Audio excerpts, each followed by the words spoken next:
Assalamualaikum warahmatullahi wabarakatuh. Perkenalkan, nama saya Dia Julia Anugrah dengan NIM 2006505. Di sini saya akan menjelaskan beberapa materi tentang manajemen operasi. Yang pertama adalah konsep strategi manajemen operasi. Strategi itu apa sih? Strategi ini biasanya berkaitan dengan pemenuhan kebutuhan pasar yang disertakan dengan pemanfaatan peluang untuk segmentasi pasar yang potensial. Terus strategi manajemen operasi itu apa? Strategi operasi itu adalah suatu visi dari fungsi operasi yang ditetapkan keseluruhan arah atau daya dorong untuk pengambilan keputusan. Menurut Edensor, strategi operasional merupakan visi jangka panjang berdiri atas misi, tujuan kebijakan, dan juga distintif kompetensi suatu perusahaan. Lalu menurut Hill, strategi ini merupakan suatu cara untuk menekankan hal-hal yang berkaitan dengan kegiatan manufaktur dan pemasaran. Semua ini bertujuan untuk mengembangkan perspektif korporat melalui agensi. Terus tujuan strategi manajemen operasi ini apa? Tujuannya ini adalah hasil akhir yang diharapkan dapat diraih atau dicapai oleh individu. Biasanya perumusan tujuan strategi ini tuh ada kaidahnya. Yang pertama, tujuannya itu harus spesifik, yang kedua dapat diukur, yang ketiga dapat dicapai, yang keempat berfokus pada hasil yang dicapai, yang kelima adalah batas waktu atau biasanya itu disingkatnya jadi SMART. Lalu proses perumusan strategi ini yang pertama ada menganalisis situasi pasar, yang kedua menganalisis strategi perusahaan, menentukan strategi perusahaan, yang ketiga ini ada menyediakan pernyataan strategi yang digunakan perusahaan, terus menentukan juga orientasi strategi perusahaannya. Lalu perumusan strategi ini tuh dibagi menjadi 5 kategori lagi. Yang pertama itu ada kita menyampaikan visi dan tujuan perusahaan, analisis dan scanning lingkungan pasar, lalu juga ada profil internal dan audit sumber daya, terus juga ada perumusan evaluasi dan pemilihan strategi. Yang terakhir ada implementasi dan pengendalian rencana strategis. Komponen strategi operasinya ada apa aja sih? Ada 4. Yang pertama itu ada misi, yang kedua ada kemampuan khusus, yang ketiga ada tujuan dari strateginya, yang keempat ada kebijakan dari strategi operasionalnya. Cangkupan strategi manajemen operasional ini ada 5. Yang pertama ada jumlah kapasitas yang dibutuhkan perusahaan, waktu dan lokasi, dan juga fasilitas.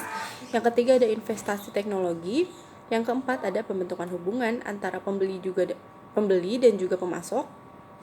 Yang kelima ada peningkatan produk baru atau pengenalan layanan. Selanjutnya, saya akan menjelaskan materi kedua, yaitu peramalan atau forecasting.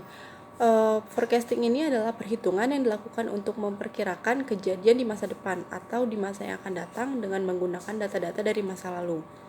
Menurut J. Heiser dan Barry Reiner ini, forecasting ini adalah seni dan ilmu untuk memprediksi kejadian di masa depan dengan mengambil data dari masa lalu dan memproyeksikannya ke masa yang akan datang dengan model pendekatan sistematis.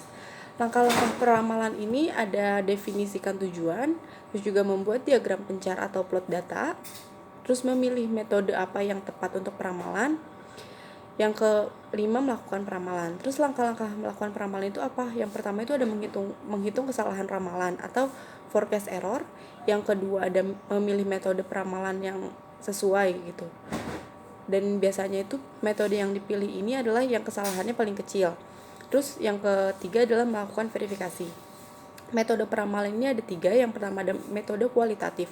Kualitatif ini tuh biasanya model yang matematis, karena biasanya itu menggunakan data yang ada gitu, yang udah ada, dan juga bisa digunakan untuk keadaan yang masa datang. Yang kedua itu ada metode metode kuantitatif. Kuantitatif ini tuh kegiatan peramalannya tuh menggunakan angka-angka sebagai dasarnya. Di metode kuantitatif ini juga ada 5 metode lagi.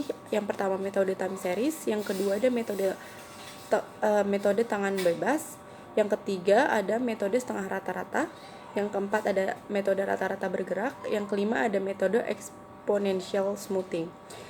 Yang metode ketiga ini ada metode kuadran kecil. Nah, metode kuadran kecil ini tuh salah satu metode yang paling banyak digunakan karena mampu menarik garis yang bisa mewakili letak data yang ada, terus juga hasilnya berupa garis tren atau kecenderungan yang bisa dianggap sebagai perkiraan yang paling rasional gitu. Terus juga peramalan yang baik itu mempunyai 3 karakteristik. Yang pertama itu harus akurat, terus juga biaya berkenaan dengan biaya dan juga kemudahan. Selanjutnya ada materi yang ketiga, yaitu perencanaan kapasitas dan juga agregat. Perencanaan agregat dan kapasitas ini adalah hasil produksi atau jumlah unit yang ditahan, diterima, disimpan, ataupun diproduksi oleh sebuah fasilitas dalam suatu periode tertentu. Biasanya kapasitas ini tuh mempengaruhi sebagian besar biaya tetap. Kapasitasnya juga itu menentukan apakah permintaan ini dapat dipenuhi atau tidak. Terus apakah fasilitas yang ada ini akan berlebih atau tidak. Lalu perencanaan agregat atau agregat planning ini juga dikenal sebagai penjadwalan agregat. Biasanya hubungannya itu dengan penentuan kuantitas dan waktu produksi dalam jangka menengah, biasanya tuh 3-18 bulan ke depan. Tujuan perencanaan kapasitas ini tuh untuk menghindari situasi terlalu banyaknya proyek dan program yang telah dimulai, dan mereka juga secara kolektif itu tuh memilih kapasitas organisasi untuk menyampaikannya. Terus juga program ini tuh sumber dayanya bisa dipakai terus-menerus dan juga beralih dari satu krisis ke krisis lainnya. Selanjutnya itu perencanaan kapasitas. Untuk merencanakan kapasitas itu ada 3 jenis. Yang pertama ada perencanaan kapasitas jangka pendek, yang kedua ada perencanaan kapasitas jangka menengah, yang ketiga ada perencanaan kapasitas jangka panjang. Terus faktor apa aja sih yang harus diperhatikan itu? Faktor yang harus diperhatikan itu yang pertama kapasitas bahan bakunya, yang kedua kapasitas dari jam kerja mesinnya itu, terus yang ketiga ada kapasitas tenaga kerja, yang keempat ada modal kerjanya. Terus metode perencanaan kapasitas yang digunakan. Metodenya ini ada 2. Yang pertama itu metode break-even point, yang kedua ada metode linear programming. Sebelum memulai perencanaan agregat ini tuh ada 4 hal yang diperlukan. Yang pertama itu unit untuk mengukur penjualan dan outputnya. Terus juga ada prediksi permintaan untuk suatu periode perencanaan jangka menengah yang layak pada waktu agregat. Yang ketiga, metode untuk menentukan biaya. Yang keempat, ada model yang mengkombinasikan prediksi dan juga biaya sehingga keputusannya ini tuh tepat gitu. Terus ada sifat perencanaan agregat. Sifat perencanaan agregat ini tuh istilahnya tuh agregat ini kan berarti mengkombinasikan sumber daya yang sesuai ke dalam jangka waktu keseluruhan. Perencanaannya juga harus memilih tingkat output yang sesuai dengan suatu fasilitas selama 3-18 bulan yang akan datang. Input dari perencanaan agregat ini, yang pertama ada sumber daya yang digunakan, yang kedua ada peramalan permintaan, yang ketiga ada kebijakan, yang keempat ada biaya yang digunakan. Lalu output yang dihasilkan dari perencanaan agregat, yang pertama ada biaya total dari perencanaan, yang kedua juga ada tingkat perencanaan yang diperlukan. Lalu ada metode perencanaan agregat. Metodenya ini tuh ada 2 metode. Yang pertama dengan pendekatan optimasi berupa program linear, terus aturan HMMS atau linear decision rules, terus juga ada search decision rules.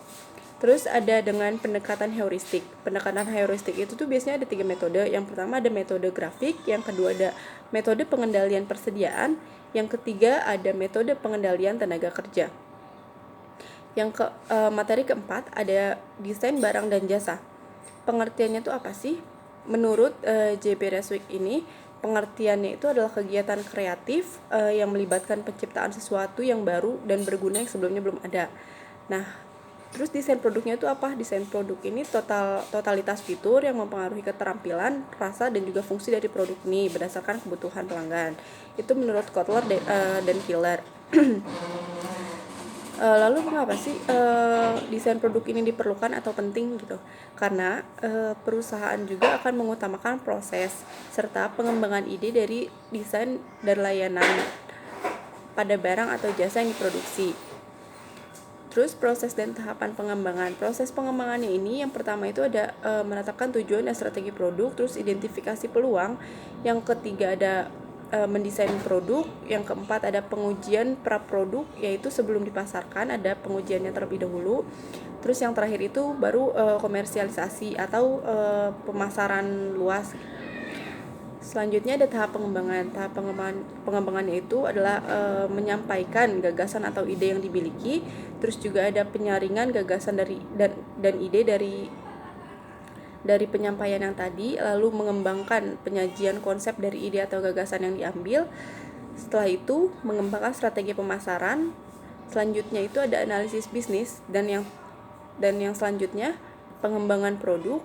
Lalu ada pengujian pasar sebelum dikomersialisasikan atau disebarluaskan. Yang terakhir juga ada komersialisasi, pemasaran produk secara luas gitu. Terus apa sih permasalahan dan tantangan yang ada di desain produk ini? Nah, permasalahan yang pertama ini tuh desain yang tangguh. Biasanya ada beberapa produk yang desainnya tuh udah melekat banget sama produk itu gitu. Terus yang kedua ada desain yang moduler. Yang ketiga ada computer aided design, ada juga computer aided manufacture. Yang terakhir ada teknologi virtual reality atau VR. Tantangannya pada desain produk ini tuh yang pertama kebutuhan konsumen yang berubah-ubah dan juga terus berkembang gitu kebutuhannya. Yang kedua ada teknologi yang semakin berkembang. Sekarang ini kan teknologi makin hari itu makin berkembang dengan pesat gitu ya. Jadi itu salah satu tantangan juga untuk desain produk. Terus yang ketiga itu segmentasi pasarnya. Terus yang keempat ada kondisi lokal dari perusahaannya. Selanjutnya ada materi kelima, yaitu manajemen kualitas. Apa sih manajemen kualitas itu? Menurut Kotler, kualitas itu tuh keseluruhan sifat atau suatu produk atau juga pelayanan juga yang berpengaruh kepada kepuasan konsumen gitu. Terus menurut Gueset dan Davis itu tuh kualitas merupakan suatu kondisi dinamis yang berkaitan dengan produk, juga pelayanan, orang ataupun proses dan lingkungan yang memenuhi atau melebihi apa yang diharapkan. Terus kenapa sih kualitas ini perlu gitu? Alasannya itu yang pertama reputasi perusahaan, karena kualitas ini juga kan mempengaruhi reputasi perusahaan. Kalau barang yang diproduksi tidak berkualitas, maka reputasi perusahaan juga akan jelek di mata konsumen gitu. Terus juga ada penurunan biaya. Dengan kualitas yang bagus, biaya yang diperlukan juga kan nggak begitu besar yang dikeluarkan. Terus ada meningkatkan pangsa pasar. Dengan produk yang dihasilkan ini memiliki kualitas yang bagus, pasar yang akan kita tuju juga akan semakin meningkat dan luas gitu, karena kualitas yang dihasilkan dari produk kita ini bagus.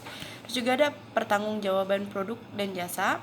Terus dampak internasional, penampilan produk dan jasa, dan juga kualitas yang dirasakan oleh konsumen. Nah, selanjutnya ini ada pengertian manajemen kualitas. Manajemen kualitas dapat dikatakan sebagai aktivitas dari fungsi manajemen secara keseluruhan yang menentukan kebijakan kualitas, tujuan, dan juga tanggung jawab serta implementasi alat-alat manajemen kualitasnya. Faktor-faktor keberhasilan itu tuh ada 5. Yang pertama itu ada produk yang dihasilkannya, yang kedua kepemimpinan dari perusahaannya, yang ketiga ada proses dalam memproduksi barangnya, yang keempat ada organisasi yaitu internal dari perusahaan, yang terakhir ada komitmen. Komitmen ini tuh dari perusahaan harus berkomitmen kalau dia tuh bakal memproduksi kualitas yang bagus gitu, produk dengan kualitas yang bagus.